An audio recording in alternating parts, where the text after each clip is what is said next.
দল মত জাতি বর্ণ ধর্ম নির্বিশেষে কোরআনের অনুষ্ঠানে যারা এসেছি বলছি আলহামদুলিল্লাহ। হিন্দু ধর্মে 12 মাসে 13 পূজা হয়, আর আমাদের মুসলমানদের যে সমস্ত সংস্কৃতিগুলো আছে, আমাদের আনন্দের অনুষ্ঠান হয় বছরে মাত্র 2টা, ঈদুল আজহা, ঈদুল ফিতর। বাকি যে সমস্ত অনুষ্ঠানগুলো আছে আমরা সাংস্কৃতিক হিসাবে ইসলামের ঐতিহ্য হিসাবে পালন করে থাকি, তার ভেতরে এই সমস্ত অনুষ্ঠানগুলো অন্যতম। এগুলো আছে এই জন্য এখনো মানুষ দিন ইসলাম জানতে পারছে, শুনতে পারছে, বুঝতে পারছে, কেউ কেউ আমলও করতে পারছে। এগুলো যদি একেবারে বন্ধ হয়ে যায়, আস্তে আস্তে আল্লাহ রাসূলকে মানুষ ভুলে যাবে, শেষ পর্যন্ত বেঈমান হয়ে মরা লাগবে।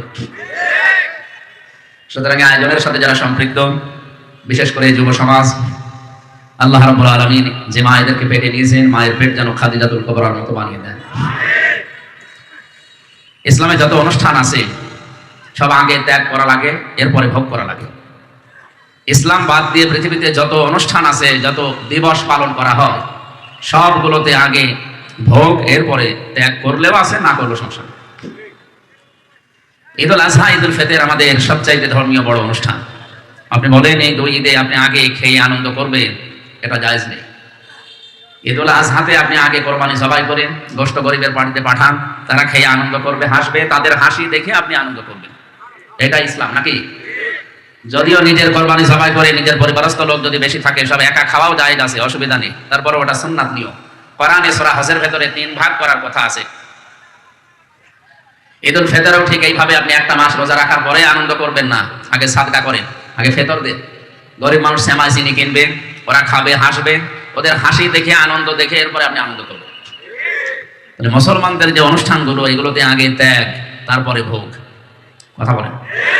এই 2টা বাদ দিয়ে পৃথিবীর যত অনুষ্ঠান আপনি তাকান, আগে খাবো, আগে নেব। পয়লা বৈশাখে আগে এটা নেব, জুতা নেব, টি শার্ট নেব, এই 3 পিস নেব, এই জিনিস নেব, আগে নেব, এরপরে পান্তা ইলিশ খাবো। তার মানে আগে খাবো, এরপরে কাউকে দিলাম, না দিলে অসুবিধা নেই, দিবস পালনে বেঁধে থাকবে না। পয়লা জানুয়ারি যেটা পালন করা হয় ঠিক ওইটা ওই রকম, আগে খাবো, এরপরে দেব। অনেকে 1 বছর টাকা গুছিয়ে রাখে 14ই ফেব্রুয়ারি বিশ্ব ভালোবাসা দিবস পালন করার জন্য। এইটাও আগে খাবো, এরপরে বান্ধবীকে দেব, তা না দিলে অসুবিধা নেই। দুনিয়ায় আমরা যত অনুষ্ঠান দেখছি ইসলাম বাদ দিয়ে, সব আগে ভোগ, এরপরে ত্যাগ। আর ইসলামের অনুষ্ঠানে আগে ত্যাগ করা লাগবে, এরপরে ভোগ করা লাগবে। নবীজি মদিনাতে হিজরত করার পরে ওখানে 2টা অনুষ্ঠান দেখতে পেলেন, নওরোজ আর মেহেরজান। সাহাবা একরাম প্রশ্ন করেন, ইয়া রাসূলুল্লাহ, আমাদের ইসলাম কি এমন পানসা মাটির মতো, যে কোনো আনন্দ উল্লাস নেই, কোনো হাসি তামাশায়ের ভেতরে নেই? বিশ্বনবী মুহাম্মদ রাসূলুল্লাহকে আল্লাহ ওই দিন, মহান আল্লাহ নিজে 2টা দিন উপহার দিয়েছিলেন আনন্দ করার জন্য। তার ভেতরে ঈদুল আজহা একটা, ঈদুল ফিতর একটা। আনন্দের ধরনগুলো আল্লাহ আগেই জানিয়েছেন, আনন্দ করবেন আমাকে সেজদা দিয়ে। তারপরে এই জন্য ঈদুল ফিতর, ঈদুল আজহাতে যদি কেউ আনন্দ করে, সকালবেলায় আগে আল্লাহকে সেজদা দিয়ে 2 রাকাত নামাজ আদায় করে তারপরে। মুসলমানদের আনন্দ হবে নামাজ নিয়ে, কে নিয়ে? আজ আমাদের যে সমস্ত অনুষ্ঠান দিবস আমরা পালন করছি, আমাদের নামাজ নেই, সেজদা নেই। বিশ্বনবী জানিয়েছেন, কোন মানুষ যদি সেজদা দিয়ে অনুষ্ঠান আরম্ভ করে, মাথা নিচু করে, মাথা ঝুঁকিয়ে আল্লাহর দরবারে নিজেকে ছোট করে, এই পুরো অনুষ্ঠানটাই ইবাদত হিসাবে গণ্য হয়ে যায়। কোন নিয়ামত পাওয়ার পরে মানুষকে আল্লাহ শিখিয়েছেন তারা আগে সেজদা দিয়ে ছোট হয়ে, নম্র হয়ে, এরপরে শুকরিয়া আদায় করবে। ওয়ালাকাদ আতাইনা লুকমানাল হিকমাতা আন ইশকুর লিল্লাহ ওয়া মান ইয়াশকুর ফাইন্নামা ইয়াশকুরু লিনাফসিহি ওয়া মান কাফারা ফাইন্নাল্লাহা হুয়াল গনিয়্যুল হামিদ। সূরা লোকমানের 12 নম্বর আয়াতে আল্লাহ পাক বলেন, আমি লোকমানকে জ্ঞান দিয়েছিলাম, হিকমত শিক্ষা দিয়েছিলাম। আমার জ্ঞান হিকমত পাওয়ার পরে লোকমান আমি আল্লাহর শুকরিয়া আদায় করেছে। তাহলে জ্ঞান যারা পাবে, নিয়ামত যারা পাবে, তাদের উচিত আল্লাহর শুকরিয়া আদায় করা। আর আমরা নিয়ামত পাওয়ার পরে, জ্ঞান পাওয়ার পরে আল্লাহর শুকরিয়া তো দূরের কথা, আর আল্লাহর বিরুদ্ধে উচ্চারণ করি। কথা বলেন ঠিক কিনা? মানুষের প্রতি আল্লাহ আশ্চর্য হয়ে কোরআনে ঘোষণা দিয়েছেন। আমার কাছে যতগুলো আয়াত আশ্চর্য মনে হয়েছে বেশি, তার ভেতরে এইটাও একটা। কাইফা তাকফুরুনা বিল্লাহি ওয়া কুনতুম আমওয়াতান ফাআহইয়াকুম সুম্মা ইউমীতুকুম সুম্মা ইউহয়ীকুম সুম্মা ইলাইনা তুরজাউন। সূরা বাকারার ভেতরে আছে আল্লাহ পাক বলেন মানুষ কেমন করে আমি আল্লাহর সাথে কুফরি করে নাফরমানি করে আমারে মানতে চায় না। বালাগাত মানতে কি আছে, কাইফা শব্দটা ব্যবহার করা হয় এমন সেন্টেন্সের আগে যে কথা বলতে গেলে তার নিজেরও বিশ্বাস হয় না। যারা তাফসীর জানে, তাফসীর পড়ে, আলেমরা যারা আছে, কাইফা শব্দটা আল্লাহ পাক আয়াতের শুরুতে ব্যবহার করেছেন এই জন্য পরবর্তী যে তিনটা কথা বলতে চান এটা আল্লাহরও মনে হয় যে বিশ্বাস হচ্ছে না। যে না, মানুষ আমার নাফরমানি করে, কি করে? আমার সাথে কুফরি করে, আমার সাথে নাশকরিয়া করে, আমার মানতে চায় না। আমার বিধান কেমন করে মানুষ এটা করে? হাল আতা আলাল ইনসানি হিনুম মিনাদ দাহরি লাম ইয়াকুন শাইআম মাযকুরা। মানুষের জীবনে কি এমন কোন সময় যায়নি যখন উল্লেখ করার মতো কিছুই ছিল না? একটা উল্লেখিত জীবনের জিনিস থেকে তাকে আমি উল্লেখ করার মতো একটা জায়গায় পৌঁছালাম। ফালিয়ানজুরিল ইনসানু মিম্মা খুলিক, খলিকা মিম্মা ইন দাফিক, ইয়াখরুজু মিন বাইনিস সুলবি ওয়াত তারাইব। আল্লাহ পাক বলেন মানুষকে নজর করে দেখে না কি জিনিস দিয়ে আমি তাকে বানালাম। বাবার স্ফলিঙ্গ দিয়ে দ্রুত গতিতে বের হয়ে যাওয়া এক ফোঁটা নাপাক পানি দিয়ে আমি আল্লাহ তাকে বানিয়েছি। তাফসীরে মুফাসসির লিখেছেন এমন একটা বেদামি পানি, এমন একটা কম দামি পানি বের হয় মানুষের শরীর থেকে যেটা তামাম দুনিয়ার কোনো মার্কেটে 4 আনাও দাম নেই। আছে? কেউ ফিরে দিলেও নেয় না। এমন একটা নাপাক পানি মায়ের রেহেমের ভেতরে যাবার সময় বাবার স্ফলিঙ্গ থেকে দ্রুত গতিতে বের হওয়ার সঙ্গে সঙ্গে 40,000 মানুষ তৈরি হতে পারে এরকম রূহ এই নাপাক পানির ভেতরে থাকে। বিজ্ঞান প্রমাণ করছে এখান থেকে মায়ের জরায়ুতে ধাক্কা দিয়ে একেবারে ডিম্বাণু পর্যন্ত যেতে অনেকেই দেওয়ালের সাথে ধাক্কা খেয়ে পড়ে যায়, অনেকে পায়ের সাথে পা লেগে মনে করেন পড়ে যায়। শেষ পর্যন্ত কারো 1টা 2টা 5টা 7টা 13টা পর্যন্ত বাচ্চা টিকে থাকে। ক্যালিফোর্নিয়ায় এক মহিলা 13টা সন্তান জন্ম দিয়েছে। এটাই মনে হয় সর্বোচ্চ, এর উপর আর নেই। আমার জিহাদ ছিল, আমার পরিশ্রম ছিল, আমার প্রতিযোগিতা ছিল সে একেবারে জন্মের শুরু থেকে। আমি আরম্ভ করলাম ওই জায়গা থেকে। মহান আল্লাহ আমাকে 40 দিনের ভেতরে একটা জমাট রক্তে পরিণত করলেন এই বীর্যটাকে। সুম্মা খালাকনান নুতফাতা আলাকাতান ফাখালাকনাল আলাকাতা মুদগাতান ফাখালাকনাল মুদগাতা ইযামান ফাকাসাউনাল ইযামা লাহমা সুম্মা আনশা'নাহু খালকান আখারা ফাতাবারাকাল্লাহু আহসানুল খালিকিন। আমি হাদিসটা বারবার বলেছি আলোচনাতে, আজকেও বলছি, কোরআনের কোনো আয়াত বোঝার জন্য যদি কেউ মন মানসিকতা নির্দিষ্ট করে, ও যদি নাও বোঝে, শুধু চেষ্টা চালায় যে কি বলতে চায় আল্লাহ, তাও 500 রাকাত নফল নামাজের সওয়াব হবে। এই জন্য আরো অ্যাক্টিভ হওয়া লাগবে। চারিদিকে সব বন্ধ করে দেন, এদিকে ওদিকে তাকানো পর্যন্ত বন্ধ। গল্প করা তো দূরের কথা, 1টা ঘন্টা এদিকে একটু খেয়াল করে সূরা বাকারার মাত্র একটা আয়াত আমরা পড়েছি, ওই আয়াতের তাফসীরুল কোরআন মাহফিলের হক আদায় করে চেষ্টা চালাবো। আল্লাহ যেন তৌফিক দেন, জোরে বলেন আমিন। 40 দিন 40 দিন 40 দিন এভাবে করে করে 6 মাস পর্যন্ত মানুষকে তৈরি আমার আল্লাহ করেন। এজন্য 6 মাসের আগে কোনো বাচ্চা যদি দুনিয়ায় আসে, ওটা তার আপন বাবার না, ওটা অন্য বাবার। কথা বোঝেন না? 6 মাসের আগে কোনো সন্তান জন্ম নেবে না, 10 মাস 10 দিনের পরে আর যায় না। এই সময়ের ভেতরে তাকে দুনিয়ায় আসা লাগবে। কোরআনে কারীম জানিয়েছে কোনো বাবা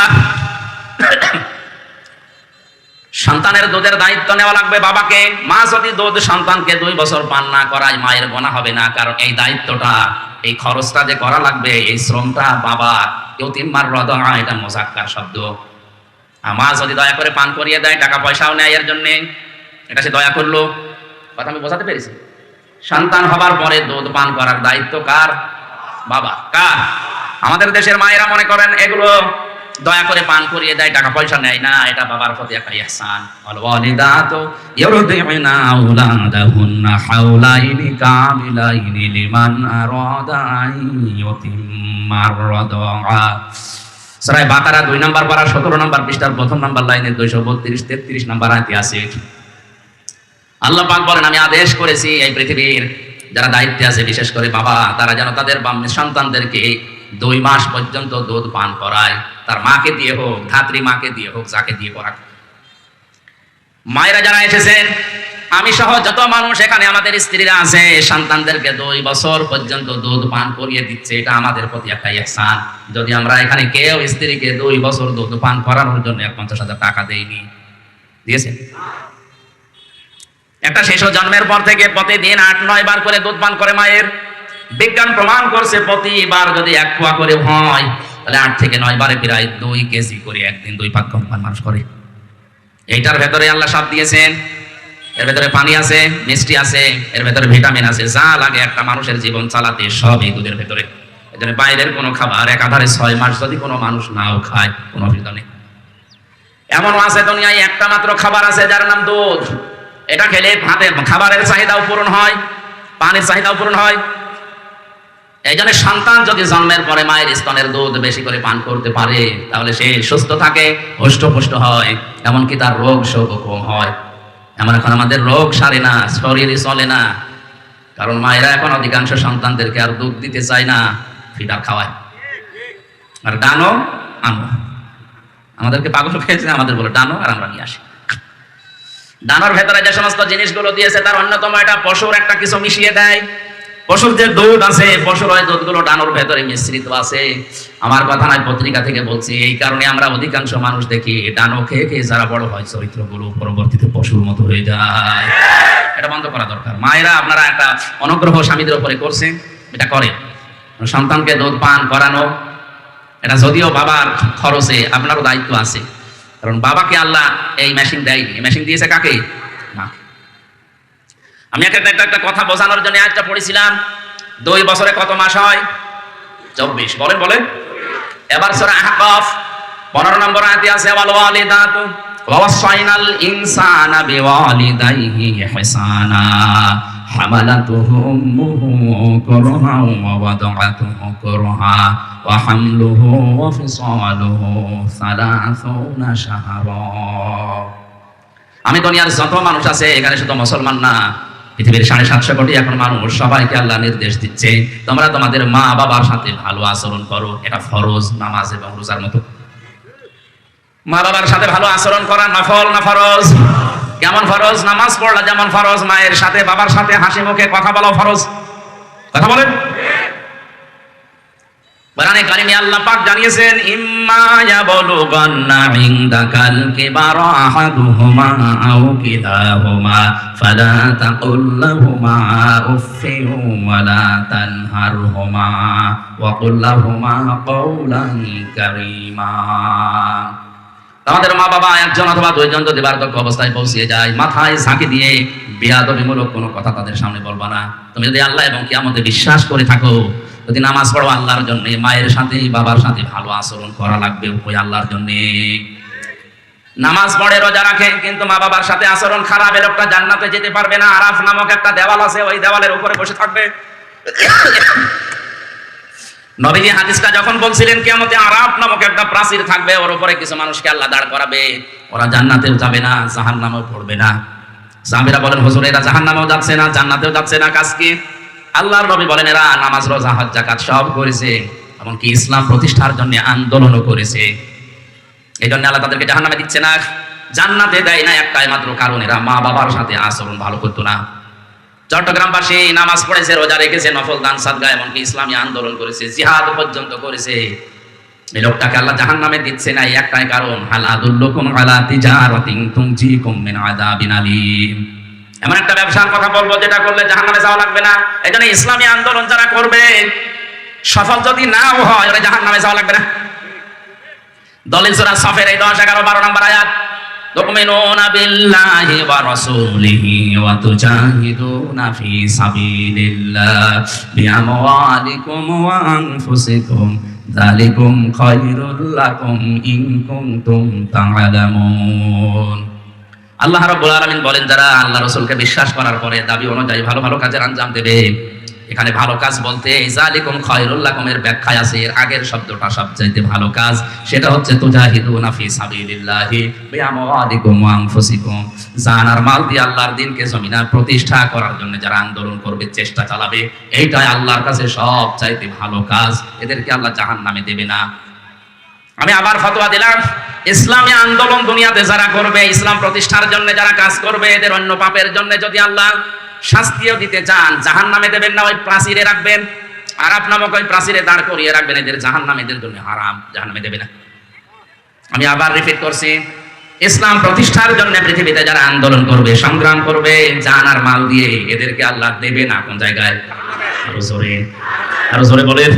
সুতরাং আর যাই করি, এই পথ ইসলামী আন্দোলনের যেটা, এটা ছাড়া যাবে না। কারা রাজি আছেন দেখে? লিল্লাহি তাকবীর।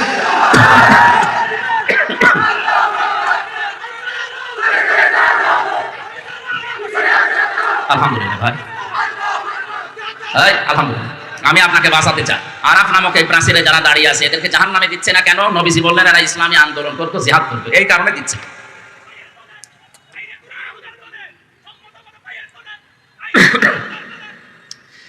দ্বিতীয় নম্বরে এদেরকে জান্নাতে দিচ্ছে না আল্লাহ কেন?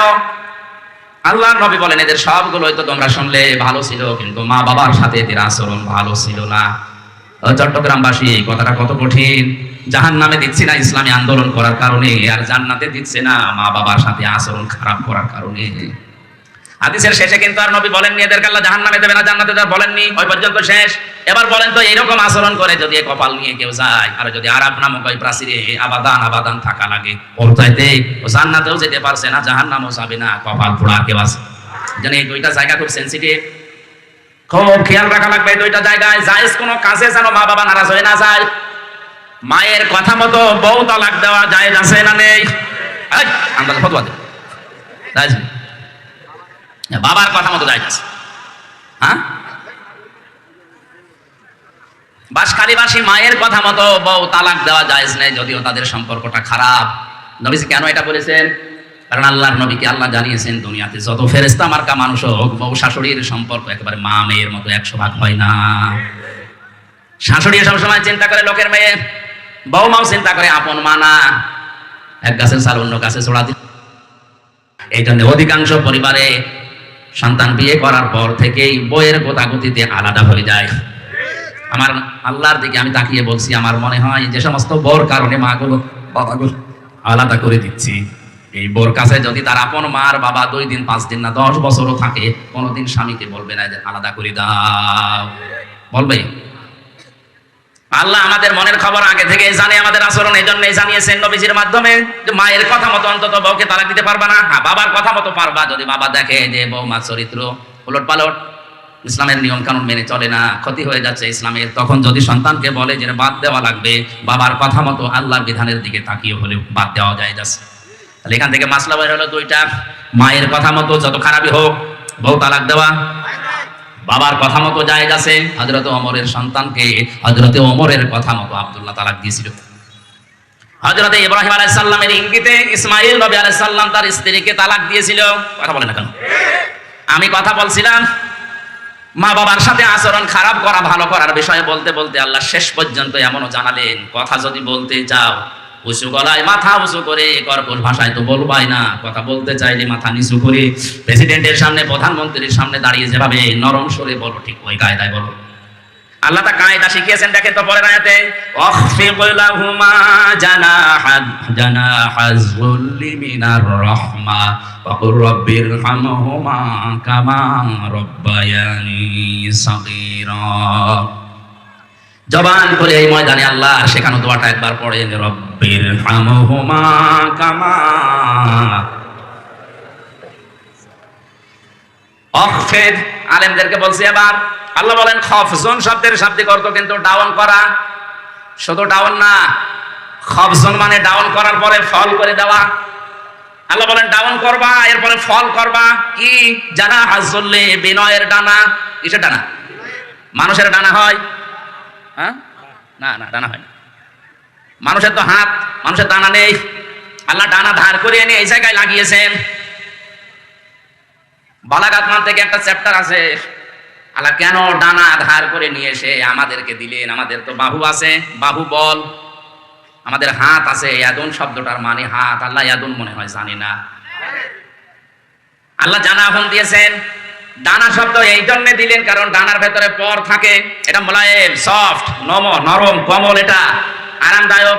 আর হাতের ভেতরে আছে হাড়, এটা এত শক্ত, যদি মোট করে কেউ পিঠের ওপরে লাগায় বলবে কি লাগালা, ওই 65 না 100।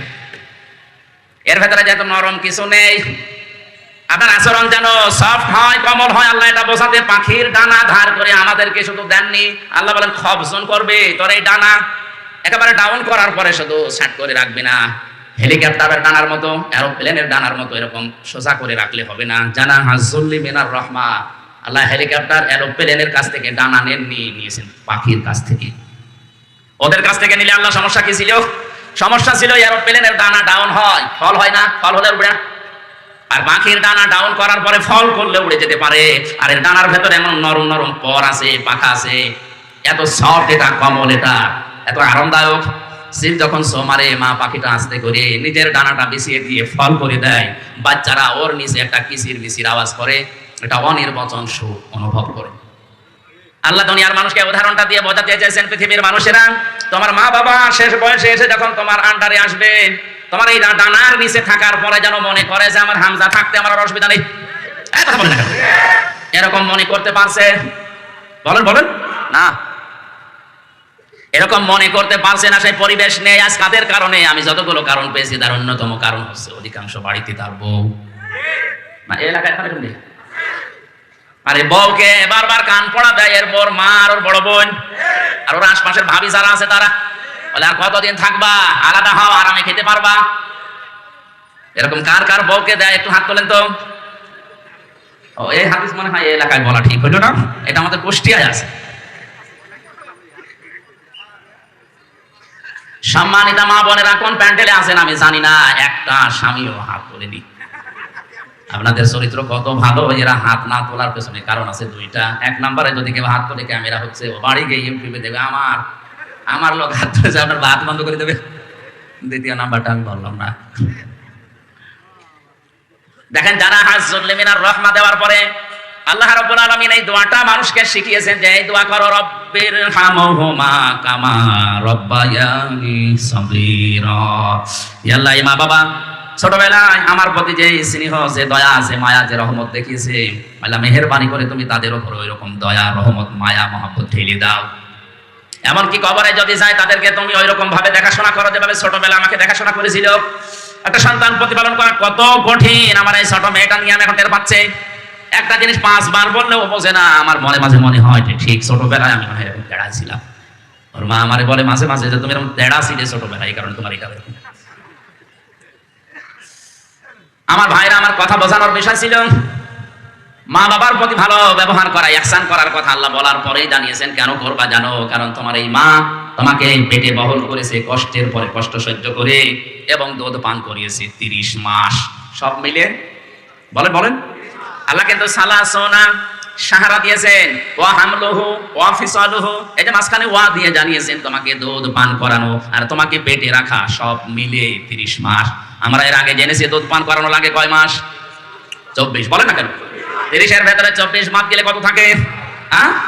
6। এখান থেকে এই গবেষণা করে বের করা হয়েছে সূরা কলমের 13 নম্বর আয়াত থেকে 17 নম্বর আয়াত পর্যন্ত ব্যাখ্যা আছে যে দুনিয়াতে মানুষ আসতে সর্বনিম্ন সময় লাগবে 6 মাস। এর আগে যদি কেউ আসে ওটা বৈধ না, ওটা জারজ। আর জারজ সন্তানদের যে কর্মসূচিগুলো আছে তার অন্যতম একটা 9টা আছে। তার প্রথম নাম্বারে ওরা কোরআন বিরোধী হবে। আজ দুনিয়াতে তাকান, ইসলাম বিরোধী, কোরআন বিরোধী যারা, কোরআন যারা পড়িয়েছে ফ্রান্সে, তাম দুনিয়ার জরিপ 228টা রাষ্ট্রের জরিপ বের হয় জানুয়ারি মাসে। আপনি জরিপ পড়ে দেখবেন তাম দুনিয়ায় সবচাইতে বেশি জারজ সন্তান তৈরি হয় ফ্রান্সে। ওরা কোরআনকে গালি দেয়, রাসূলকে গালি দেয়, কোরআন পুড়িয়ে ফেলে, পা দিয়ে লাথি মারে, এমনি না, কারণ ওগুলোর জন্মে ভেজাল আছে। কারণ জারজ সন্তানদের প্রথম কর্মসূচি ওরা কোরআন বিরোধী, ওরা রাসূল বিরোধী। এটা প্রমাণ করেছেন নবীজি নিজের জীবনে একজনের মাধ্যমে। ওয়ালিদ ইবনে মুগিরা নামে এই লোকটা রাসূলের দাওয়াতে, রাসূলের কোরআন তেলাওয়াতে, কোরআন যেখানে বোঝাতো এই লোকটা যে বাধা দিত। আল্লাহর নবী একবার রাগ করে শেষ পর্যন্ত বলে ফেলেছিলেন যে তুমি জারজ সন্তান। মানুষকে জন্ম নিয়ে কথা বললে এমনিতে রাগ হয়ে যায়। বাড়িতে গিয়ে ডাক দিয়ে বলে, মা মোহাম্মদ আমার এই গালি দিয়েছে, সত্যি করে বলো আমার বাবাকে। মা বলছে তোর বাবা না, ও বাবা আমি মানি না, আমার আসল বাবাকে। জোড়াজুড়ি করার শেষ পর্যায়ে মা ডাক দিয়ে বলে, বাবা এ কথা তোরে কে বারবার জিজ্ঞাসা করতে বলে মোহাম্মদ আমারে গালি দিয়েছেন, আমি কি জারজ সন্তান? মা মাথা নিচু করে বলে, বাবা ওই ছেলে যা বলে ঠিকই হয়, তুই কেন তার পেছনে লাগলি? কোরআনে কারীম মানুষকে শোনাচ্ছিল, দাওয়াত দিচ্ছিল কোরআন দিয়ে, আমি বাধা দিয়েছিলাম, আমার এই কথা বলে গালি দিয়েছে। মা বলছে, বাবা তোর জন্ম হয়েছে বাড়ির রাখাল দিয়ে, এখান থেকে 13টা আয়াতে আমি পড়েছি ব্যাখ্যায়। বিশ্বনবী জানিয়েছেন দুনিয়ায় জারজদের কর্মসূচি 9টা, তার প্রথম নাম্বারে তারা কোরআন বিরোধী। এটা রেকর্ড হয়ে কালকে তাম দুনিয়ায় ছড়াবে। সারা দুনিয়ার মানুষকে বলছে কোরআন বিরোধী যারা, আপনি দেখলেই বুঝবেন ওটা জন্ম ঠিক নেই। এবার আয়াত পড়ছি, উতুল্লিম বা'দা যালিকা জানিম। বদমেজাজি যার সন্তান ওই মানুষগুলো। আমার ভাইরা, আমি কথা বলছিলাম 6 মাস পরে আমার আল্লাহ তখন রূহ দেয় মানুষের ভেতরে। রূহ মানে আল্লাহর একটা হুকুম। ইয়াসআলুনাকা আনির রূহ কুলির রূহু মিন আমরি রাব্বি। হে নবী, ওরা যদি জিজ্ঞাসা করে রূহটা আবার কি 6 মাস পরে যেটা মানুষকে দেওয়া হয়, আপনি বলবেন এটা আল্লাহর হুকুম। এটা কি? এই হুকুমটা আপনার ভেতরে আছে, এজন্য নড়াচড়া করেন। হুকুমটা বের হয়ে গেলে আপনার নামের আগে একটা টাইটেল যোগ হবে, মরহুম হামজা। কথা বলেন। তাহলে যেটা আছে এটা আমার ভেতরে, কার হুকুম? এই হুকুম কার? বিজ্ঞান প্রমাণ করে সারা শরীরের ভেতরে অনেক কিছু পর্যন্ত তারা ধরতে পেরেছে, কিন্তু রূহটা কি কোথায় থাকে আজ পর্যন্ত বের করতে পারেনি। কারণ এই হুকুমটা কার? আল্লাহ পাক বলেন আমি যখন হুকুম করব বের হয়ে আয়, তাম দুনিয়া মিলে আটকে রাখতে পারবে না। আর আমি এটা করার জন্য 14 জন ফেরেশতা নিয়োগ করব, তাও না। ইন্নামা আমরুহু ইযা আরাদা শাইআন আইয়াকুলা লাহু কুন ফায়াকুন। আমি যখন কোনো কাজের ইচ্ছা করি, ইরাদা করি, তখন বলি কোন হও, সঙ্গে সঙ্গে কাজটা হয়ে যায়। মানুষের ভেতরে আল্লাহ রূহ দেওয়ার পরে খাবারের উদ্রেক তখন দেখা দেয়। খাবারের প্রয়োজনে দুনিয়ার কোনো মানুষ সেখানে কিছুই পাঠাতে পারে না। আল্লাহ নিজের পক্ষ থেকে মায়ের মাসিক অংশ বন্ধ করে দিয়ে খাবারের ব্যবস্থা করেন। এমন একটা খাবারের ব্যবস্থা 6 মাস আগে গরম করে আল্লাহ রেখে দেন। দুনিয়ার বিজ্ঞান প্রমাণ করেছে এর ভেতরে আল্লাহ সব কিছু লুকিয়ে রেখেছেন। এজন্য পৃথিবীর কোন মানুষ যদি কিচ্ছু না খায়, জন্ম থেকে মৃত্যু পর্যন্ত শুধু দুধ খায়, তাও সে বেঁচে থাকতে পারবে। আল্লাহ রাব্বুল আলামিন মানুষকে মায়ের পেট থেকে এবার বের করবেন, খাবারের ব্যবস্থা করে দিলেন, তাও নাভির সাথে নাভি দিয়ে, মুখ দিয়ে নাপাক রক্ত দেননি। তাফসীরে মুফাসসির লিখেছেন নাপাক রক্তটা না মুখ দিয়ে না দিয়ে নাভির সাথে দিয়েছেন। এই জন্য দুনিয়ার মানুষকে আল্লাহ জানাতে চায়, বান্দা নাপাক জিনিসদের মুখ দিয়ে দিলাম না, দুনিয়ায় সে এই মুখটা দিয়ে আমি আল্লাহর কোরআন পড়বি, আমি আল্লাহর নামের জিকির করবি। অথচ মানুষ এত নেমখ হারাম, এত হারামি, এত খারাপ দুনিয়ায় আসে আল্লাহর ওই বানানো সুন্দর পবিত্র মুখটা দিয়ে হারামি জিনিস এই মুখ দিয়ে প্রবেশ করাচ্ছে। যত রকমের হারাম জিনিসে মুখ দিয়ে প্রবেশ করায় আল্লাহ। এই জন্য কাইফা শব্দটা দিয়েছেন। আমি এই শব্দের ব্যাখ্যা করতে গিয়ে একটু চলে গিয়েছিলাম। আল্লাহ বলেন কাইফা তাকফুরুনা বিল্লাহ, কেমন করে আমার সাথে নাফরমানি করো? আমার তো বিশ্বাস হতে চাই না, কারণ যে পর্যায়ে ছিলে এখান থেকে এ পর্যন্ত আনতে কেউ ভূমিকা পালন করেনি। হ্যাঁ, তোমার মা বাবার দায়িত্ব ছিল শুধু বিছানায় থাকা, বাকি যা করার করেছে কি? এতটুকু আল্লাহ শেষ করেননি। আল্লাহ রাব্বুল আলামিন বলেন মানুষদেরকে আমি মায়ের পেট থেকে এবার আস্তে করে বের করে আনার জন্য ফেরেশতাদেরকে যারা নিয়োজিত আছে সিদ্ধান্ত দেই যে যাও, ওয়াল্লাযী আল্লাহু আখরাজাকুম মিন বুতুনি উম্মাহাতিকুম লা তা'লামুনা শাইআ। মায়ের পেট থেকে আস্তে করে আমি বাচ্চার আকারে বের করে আনি এমন অবস্থায় যখন সে কিছুই জানতো না। ওয়াজআলা লাকুমুস সামআ ওয়াল আবসারা ওয়াল আফইদা লাআল্লাকুম তাশকুরুন। শ্রবণ শক্তি, দর্শন শক্তি, বাক শক্তি, আকেল শক্তি, ঘ্রাণ শক্তি, এই 5টা আমি আল্লাহ রব নামের কারণে মানুষকে দান করি। আল্লাহ কি করেন বলেন? বলেন, আল্লাহ আপনাকে দয়া করে দান করেছে। এটা যদি আল্লাহ আমাদেরকে দান না করতো তাহলে আমি কানা হয়ে আসতাম। বলেন না কেন? আমি যদি শ্রবণ শক্তি না পেতাম তাহলে কালা হয়ে আসতাম। যদি দর্শন শক্তি না পেতাম তাহলে মানুষ আমারে কানা অন্ধ বলে ডাকতো। যদি আমি আকেল শক্তি না পেতাম দুনিয়ায় আল্লাহ পাঠাতেন ঠিক, কিন্তু পাগল হয়ে আসতাম। ইয়াখরুজু মিন বাইনিস সুলবি ওয়াত তারাইব এই শব্দের ব্যাখ্যায় ডক্টর মরিস বোকাইলি আমি অনেকগুলো তাফসীরে পেয়েছি, কিন্তু এই জায়গায় যে উনি বিজ্ঞান, সায়েন্স এবং বাইবেল নিয়ে একটা বই লিখেছিলেন, ওখানে আয়াতের ব্যাখ্যা করতে গিয়ে সুন্দর একটা তথ্য দিয়েছেন।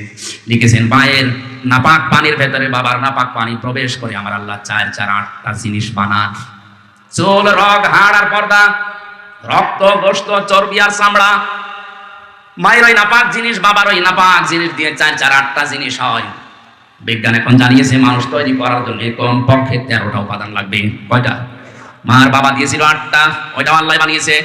আর আল্লাহ নিজের পক্ষ থেকে মানুষের ভেতরে আরো 5টা জিনিস স্পেশাল ভাবে দেয়। এটা কিছুক্ষণ আগে যেটা সূরা নাহলের 78 নম্বর আয়াতের শেষের দিকের অংশ দিয়ে বললাম, ওয়াজআলা লাকুমুস সামআ ওয়াল আবসারা ওয়াল আফইদা। এখানে 3টা আছে, আর সূরা নূরের ভেতরে আছে 2টা।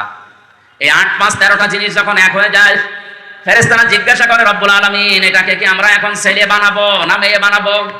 সিদ্ধান্ত দেওয়ার মালিক কে? যারা মেয়ে হলে বা ছেলে হলে রাগারাগি করে স্ত্রীর সাথে, রাগারাগি স্ত্রীর সাথে না, যেন করছে প্রকারান্তি আল্লাহর সাথে। কারণ এর দায়িত্ব তো আপনার মা বাবার না, স্ত্রীর না, স্বামীরও না, দায়িত্ব কার? ফেরেশতারা কমপ্লিট করে জিজ্ঞাসা করে, আল্লাহ যদি বলে ছেলে বানাও, দুনিয়ার তামাম একদিক হয়ে গেলে সিদ্ধান্ত নড়াতে পারবে না। হ্যাঁ, আল্লাহ দয়া করে কাউকে প্রথমে মেয়ে দান করে, এটা কোরআনে সূরা শূরায় আছে।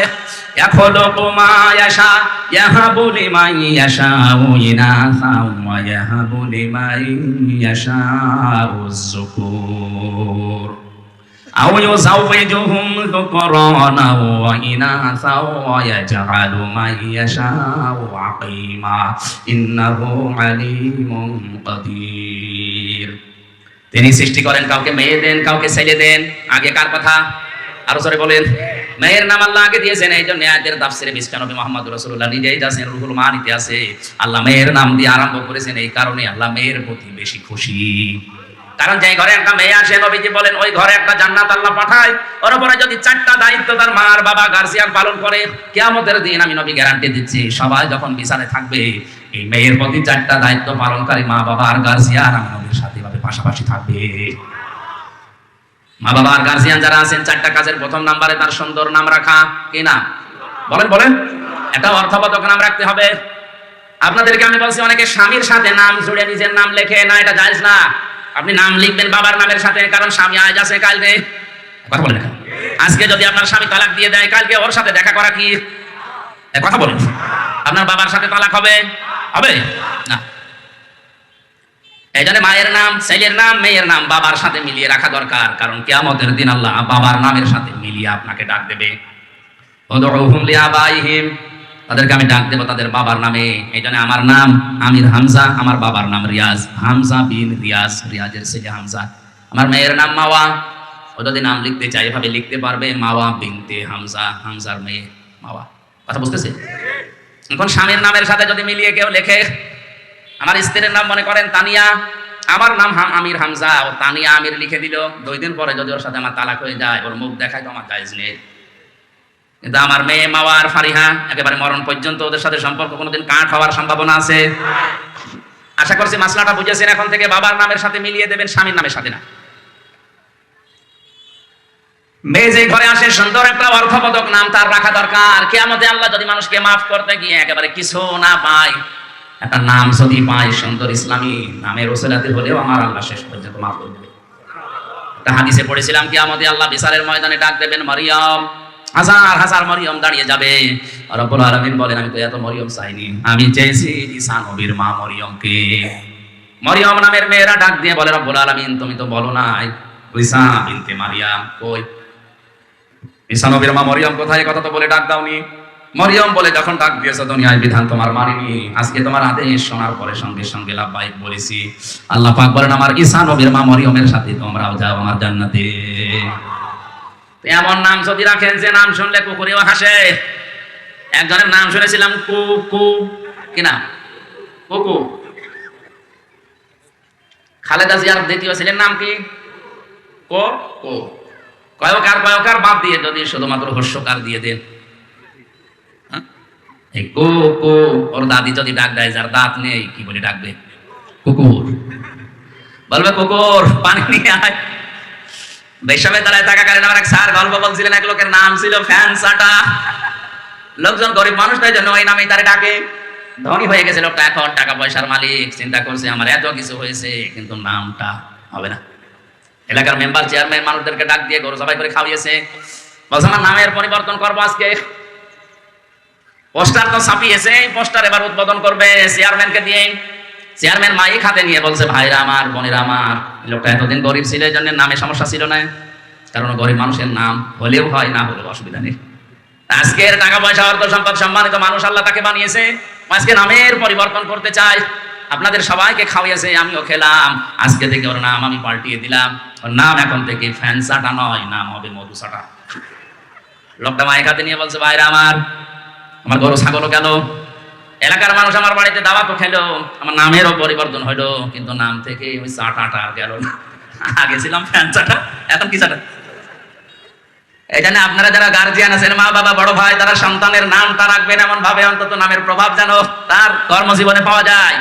আসাদ, আসাদ মানে কি? সিংহ। আসাদ মানে এরকম নাম যদি অর্থবোধক রাখেন, আসাদুজ্জামান, জামানার সিংহ, বড় হয়ে যেন ইসলামের সিংহ হতে পারে। আসাদুল ইসলাম, শান্তির সিংহ, শক্তিশালী মজবুত। এরকম ইসলামের জন্য আমাদের সিংহ মার্কা পুরুষ দরকার আছে না নেই? নাম রেখে দিয়েছে বল্টু। এখানে অর্থবোধক একটা নাম রাখা। 2 নম্বরে শুধু নাম রাখা না, তার পেছনে খরচ করা। একটা সন্তান প্রতিপালন করতে গিয়ে যদি কেউ খরচ করে সে মেয়ের পেছনে, কিয়ামতের দিন ওই টাকা পয়সার হিসাব আল্লাহ নেবেন না। আপনার মেয়ের জন্য যদি একটা জামা কিনে দেন, স্যান্ডেল কিনে দেন, খেলনা কিনে দেন, মেয়ের লেখাপড়ার পেছনে, তার দিন এলেম শেখার পেছনে যত খরচ হবে ওই টাকাগুলো হিসাব দেওয়া লাগবে না? অনেকে এখন খরচ করতে চায় না, জায়গা মতো অকাজে খরচ করে। 3 নম্বরে এই মেয়েটাকে শুধুমাত্র শিক্ষা দেওয়া, মানে টাকা পয়সা খরচ করে তার পেছনে বড় করা না, তার পেছনে দিনের শিক্ষা দেওয়ার জন্য ব্যয় করা সামর্থ্য অনুযায়ী। বাংলাদেশ সহ আমাদের মুসলিম দেশগুলোতে এখন বিশেষ করে এই লাইনে যেগুলো আছে, এই লাইনের গুলো আমরা ইসলামী শিক্ষা পুরুষদের তুলনায় মেয়েদেরকে অনেক পিছিয়ে দিয়েছি। পুরুষের মাদ্রাসা বা ইসলামী লাইনের যে সমস্ত শিক্ষা প্রতিষ্ঠান অনেক বেশি হয়ে গেছে, মেয়েদের গুলো একেবারেই কম। অথচ একটা মানুষকে মানুষ বানাতে হলে সবচাইতে বেশি ভূমিকা পালন করে তিনি মা। এখানে যারা এসেছেন আজকে থেকে সিদ্ধান্ত নেবেন, আপনার মেয়েকে আপনি ডাক্তার বানাবেন, ইঞ্জিনিয়ার বানাবেন, বিশ্ববিদ্যালয়ের শিক্ষক বানাবেন, কোনো অসুবিধা নেই। কিন্তু পাশাপাশি প্রথমেই তাকে আগে ইসলাম মানতে গিয়ে যা লাগে ওই শিক্ষাটা দিয়ে নেবেন। আর এই শিক্ষাটা যেখানে পাওয়া যায় এরকম জায়গায় আপনি যাবেন। এটা তো পাওয়া যাবে কারিতাসের যে স্কুলগুলো আছে, এখানে আশা ব্যারাকে, কথা বলবেন। সন্তানকে প্রথমেই দেওয়া লাগবে ইসলাম মানতে গিয়ে যে নিয়ম নীতিগুলো আছে, এগুলো যেখানে শেখায় তার নাম মাদ্রাসা।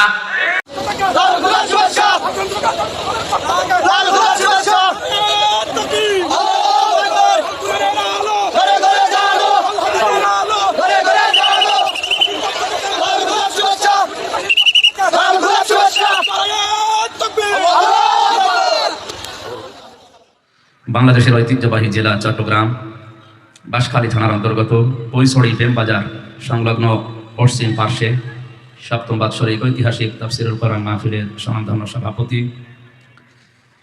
জনাব মাওলানা এইচ.এম. বদিউল আলম জিহাদি, আলহাজ মাওলানা মোশাররফ হোসাইন, অধ্যাপক মাওলানা জাকির হোসাইন, মাওলানা সুলাইমান সাহেব, আলেমদের হায়াতে তাজ্জেবা সিহাতে কুল্লিয়া কামনা করছি। সকলে বলেন আমিন। দল মত জাতি বর্ণ ধর্ম নির্বিশেষে কোরআনের অনুষ্ঠানে যারা এসেছি বলছি আলহামদুলিল্লাহ। হিন্দু ধর্মে 12 মাসে 13 পূজা হয়। আর আমাদের মুসলমানদের যে সমস্ত সংস্কৃতিগুলো আছে, আমাদের আনন্দের অনুষ্ঠান হয় বছরে মাত্র 2টা, ঈদুল আজহা, ঈদুল ফিতর। বাকি যে সমস্ত অনুষ্ঠানগুলো আছে আমরা সংস্কৃতি হিসাবে, ইসলামের ঐতিহ্য হিসাবে পালন করে থাকি। তার ভেতরে এই সমস্ত অনুষ্ঠানগুলো অন্যতম। এগুলো আছে এই জন্য এখনো মানুষ দিন ইসলাম জানতে পারছে, শুনতে পারছে, বুঝতে পারছে, কেউ কেউ আমলও করতে পারছে। এগুলো যদি একেবারে বন্ধ হয়ে যায়, আস্তে আস্তে আল্লাহ রাসূলকে মানুষ ভুলে যাবে, শেষ পর্যন্ত বেঈমান হয়ে মরা লাগবে। সুতরাং আয়োজনের সাথে যারা সম্পৃক্ত, বিশেষ করে যুব সমাজ, আল্লাহ রাব্বুল আলামিন যে মায়েদেরকে পেটে নিয়েছেন, মায়ের পেট যেন খাদিজাতুল কুবরার মতো বানিয়ে দেন। ইসলামে যত অনুষ্ঠান আছে সব আগে ত্যাগ করা লাগে, এরপরে ভোগ করা লাগে। ইসলাম বাদ দিয়ে পৃথিবীতে যত অনুষ্ঠান আছে, যত দিবস পালন করা হয়, সবগুলোতে আগে ভোগ, এরপরে ত্যাগ করলেও আছে, না করলেও সমস্যা। ঈদুল আজহা, ঈদুল ফিতর আমাদের সবচাইতে ধর্মীয় বড় অনুষ্ঠান। আপনি বলেন এই 2 ঈদে আপনি আগে খেয়ে আনন্দ করবেন, এটা জায়েজ নেই। ঈদুল আজহাতে আপনি আগে কোরবানি জবাই করেন, গোশত গরিবের বাড়িতে পাঠান, তারা খেয়ে আনন্দ করবে, হাসবে, তাদের হাসি দেখে আপনি আনন্দ করবেন। এটা ইসলাম নাকি? যদিও নিজের কোরবানি জবাই করে নিজের পরিবারস্থ লোক যদি বেশি থাকে, সব একা খাওয়াও জায়েজ আছে, অসুবিধা নেই। তারপর ওটা সুন্নাত নিয়ম। কোরআনে সূরা হজের ভেতরে 3 ভাগ করার কথা আছে। ঈদুল ফিতরেও ঠিক এইভাবে আপনি একটা মাস রোজা রাখার পরে আনন্দ করবেন না, আগে সাদকা করেন, আগে ফিতর দেন। গরিব মানুষ সেমাই চিনি কিনবেন, ওরা খাবে, হাসবে, ওদের হাসি দেখে, আনন্দ দেখে এরপরে আপনি আনন্দ করবেন। মুসলমানদের যে অনুষ্ঠানগুলো, এগুলোতে আগে ত্যাগ, তারপরে ভোগ। কথা বলেন। এই 2টা বাদ দিয়ে পৃথিবীর যত অনুষ্ঠান আপনি তাকান, আগে খাবো, আগে নেব। পয়লা বৈশাখে আগে এটা নেব, জুতা নেব, টি-শার্ট নেব, এই 3 পিস নেব, এই জিনিস নেব, আগে নেব, এরপরে পান্তা ইলিশ খাবো। তার মানে আগে খাবো, এরপরে কাউকে দিলে দিলাম, না দিলে অসুবিধা নেই। দিবস পালনে বেঁধে থাকবে না। পয়লা জানুয়ারি যেটা পালন করা হয় ঠিক ওইটা ওই রকম, আগে খাবো এরপরে দেব। অনেকে 1 বছর টাকা গুছিয়ে রাখে 14ই ফেব্রুয়ারি বিশ্ব ভালোবাসা দিবস পালন করার জন্য। এইটাও আগে খাবো এরপরে বান্ধবীকে দেবো তা না দিলে অসুবিধা। দুনিয়ায় আমরা যত অনুষ্ঠান দেখছি ইসলাম বাদ দিয়ে সব আগে ভোগ এরপরে ত্যাগ, আর ইসলামের অনুষ্ঠানে আগে ত্যাগ করা লাগবে এরপরে ভোগ করা লাগবে।